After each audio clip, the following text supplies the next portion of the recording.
Cinema না থাকার কারণ হচ্ছে বাংলাদেশের বিজনেস এখন ভেরি টাফ। কারণ ইউক্রেন যুদ্ধের জন্য আপনারা আবার কেউ মনে করেন না যে বাংলাদেশের বর্তমান পরিস্থিতির জন্য, না, এটা হচ্ছে ইউক্রেন যুদ্ধের জন্য গার্মেন্টস ইন্ডাস্ট্রির বিজনেস ইজ সো টাফ নাও।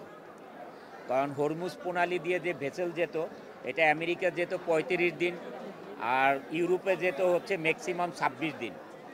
আর এখন এই ভেসেল যায় আমেরিকা যায় 62 দিন লাগে, ইউরোপেও 50 দিন লেগে যায়।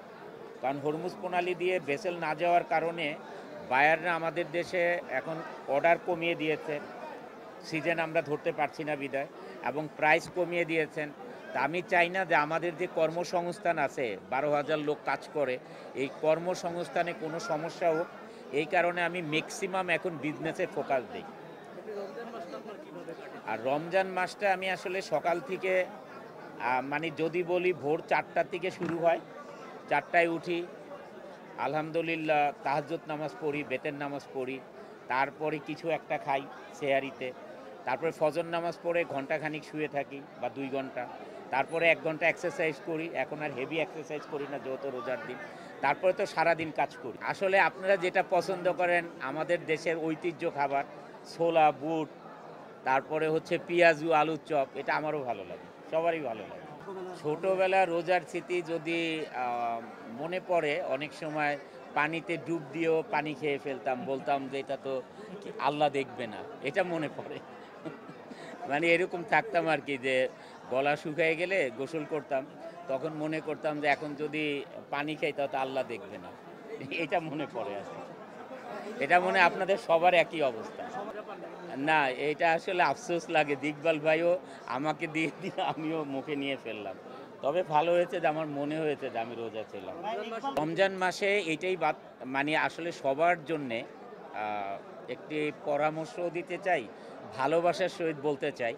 আসলে আমরা যে এই যে ভেদাভেদ শুরু করেছি দেশে, মানে একে অপরের প্রতি শ্রদ্ধা নেই, মানে আমরা সবাই মনে হচ্ছে স্বাধীন, এগুলির থেকে বিরত থাকতে হবে। আসলে গুরুজনকে শ্রদ্ধা করতে হবে, একে অপরকে শ্রদ্ধা করতে হবে, তাহলে আমাদের দেশ এগিয়ে যাবে। বাট এখন যেটা হচ্ছে এটাতে আমি হ্যাপি না। মানে রাস্তাঘাটে যে যাকে পারছে মারামারি শুরু করে দিচ্ছে। ইভেন তো আমরা যখন তারাবি নামাজ পড়ি, রাস্তা দিয়ে দেখি হই হুল্লা, মানে চিৎকার চেঁচামেচি, এগুলো এখনও হচ্ছে। মানে এগুলো আসলে কাম্য নয়। এটা এটা কখনো কোনো দেশের জন্য ভালো কিছু বয়ে আনবে না। কারণ দেশের নিরাপত্তা থাকতে হবে কঠিন, এবং সবাই শ্রদ্ধশীল থাকতে হবে একে অপরের প্রতি। না হলে তো দেশে শান্তিতে আমরা বাস করতে পারবো না। এটা কোনো সরকার একা কারো দ্বারা সম্ভব নয়, এটা আমাদের সবার দায়িত্ব আসলে। না, ঈদে ছবি আসবে যদি আল্লাহ তাআলা হায়াত রাখেন, ছবি আসবে, অবশ্যই আসবে। বাট আপনারা আজকের থেকে আমাকে চিনেন না, বেশ অনেক দিন হয়ে গেল, 2008 থেকে। আমি কিন্তু এমনিতেই সবার জন্যে আমি মন থেকে দোয়া করি, ভালোবাসি, উইশ করি, যার সিনেমা রিলিজ হয় উইশ করি। আমি কিন্তু কম্পিটিটর মনে করে কারো প্রতি হিংসার চোখে কাউকে আমি কোনোদিনই দেখি না, এবং আল্লাহ তাআলা আমাকে যতদিন বাঁচিয়ে রাখবে এটা আমার মন থেকে আসবে না, কারণ আমার এটা ক্যারেক্টারই আসে না। আমার ক্যারেক্টার হচ্ছে আমি সবার জন্য আমি ভালোবাসতে চাই, সবার সাথে ভালো রিলেশন রাখতে চাই, সবার জন্য দোয়া করতে চাই।